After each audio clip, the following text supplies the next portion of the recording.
It's part 5, page 158, and we're looking at hair. And one of the things to consider about hair is that here is the epidermis up here at the, how shall I say, the most superficial aspect of skin. But then notice that the epidermis comes all the way down to the bottom where the hair is located for its germinal layer. And the hair is produced by keratinocytes. The hair is itself a, how shall I say, a tissue of keratinocytes, and we call the hair keratin. So I need you to know that the hair shaft itself is keratin. It is the protein keratin. Okay? Here they're showing us where we keep our nice hair oil, right here, the sebaceous gland. It is secreted and it causes the hair to become softer, more flexible, and that sort of thing. We do have an erector pili muscle right here, and when we get really cold, the erector pili muscle gets contracted and we get goosebumps and that sort of thing. If we look down here at the enlargement of the picture, then we get to see that there are keratinocytes way at the bottom here and providing us with the germ layer. And notice that we actually have a significant number of melanocytes in this location. So oftentimes we see more melanocytes in hair. It's more common for hair to be a dark color than it is for the skin to be a dark color in some cases. Okay, so here we have all sort of basically the ingredients for making epidermis, except in this case we're making hair. And the type of protein bonding that occurs with hair is going to be a little bit different that we see in the skin. So we're going to be having something that, how shall I say, causes kind of like a little wrapping quality to it. If you look carefully at sometimes what hairs look like in real life. Let's take a look over here at this micrograph. This is actually a photomicrograph of the situation. And here we see a lot of sort of matrix, as it were, in between the individual cells. So we have this continuation here of cell development, and then sort of there's kind of a matrix that holds it all together, as it were. And then we have this outer layer here, which maintains its coherence, its integrity.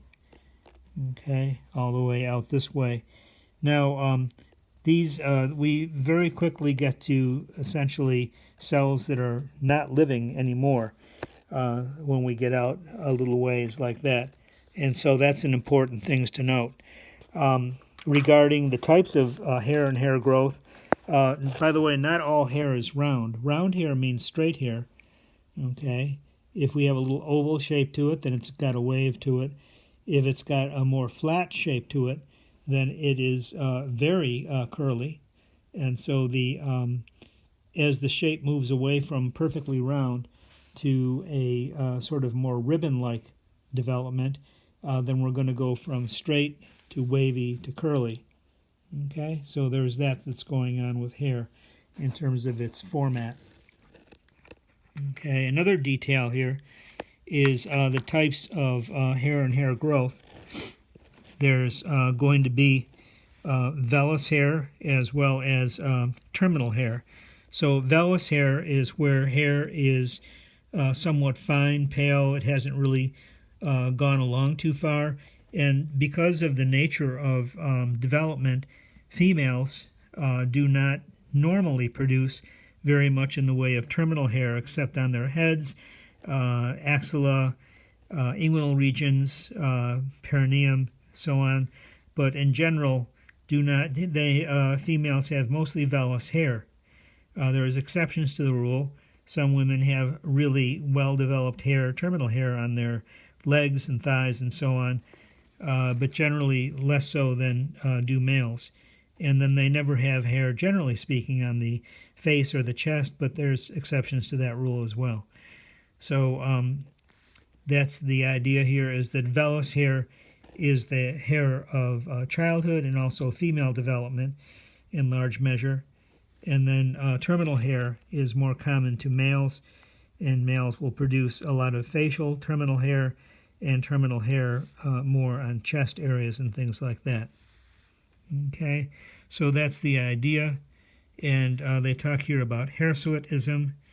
And so some individuals become more, how shall I say, hairy, and they have excessive hairiness. It has a lot to do with androgens produced by, as they say here, the adrenal glands, the cortex. And so variations in adrenal cortical steroid hormones can make a difference. Then there's growth cycles. So there's a period of time in which each cell, or each hair, I shall say, is growing, and then it drops off. If you were to actually remove hairs through waxing or pulling the hair directly out, you'll notice that some of those hairs were already at the end of their cycle and nothing happens. And then other hairs are at the beginning of their cycles and something does happen. And you get the impression, at least in the first week or so, that when the hair grows back, it grows back thinner, and that you feel as though, oh, I've accomplished something by waxing and pulling out the hair by its roots. But actually, no, not at all.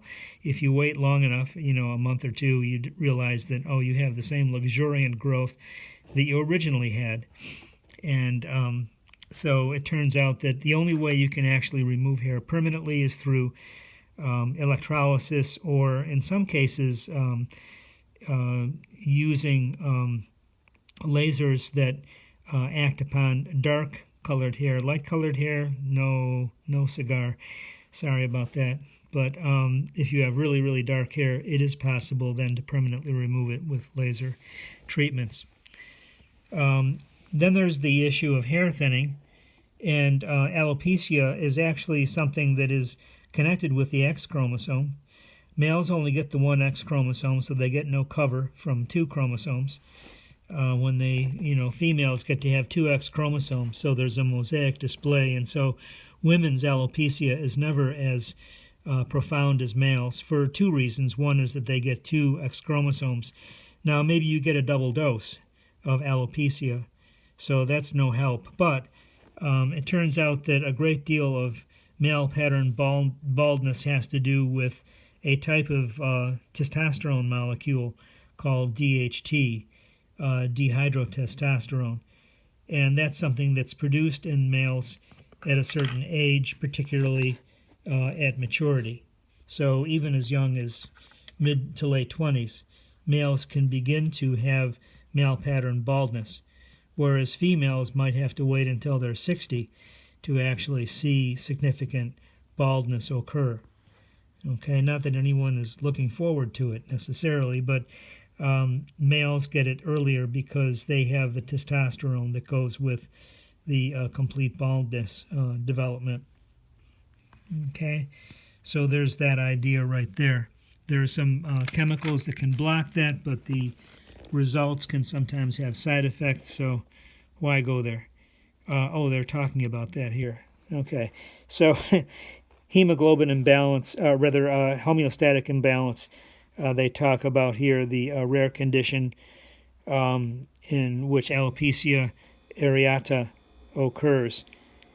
And immune system attacks follicles. Okay, so there's that type of hair thinning that occurs. Okay, then we're moving on to nails. Nails are an appendage of the skin, and again we have nails being produced by keratinocytes, and so nails themselves are the protein keratin. So that's our situation here. Now it's deep in here where we have the germ layer. Okay, so that the nail is growing out, and so the nail also has its own way of bonding the keratin protein, and so it's translucent and it's potentially smooth. Sometimes you can actually see ridges that come out this way. It's as if a whole bunch of hairs grew this way and then they were all sort of glued together. Some people can see that in their fingernails. Okay, out here the free edge of the nail is referred to as the Hyponychium, and then the cuticle right here is referred to as the Eponychium. Okay. Here we're taking a look at the deep layers, and we see that the origin here of the nail is way back. And we'll pick up on this next.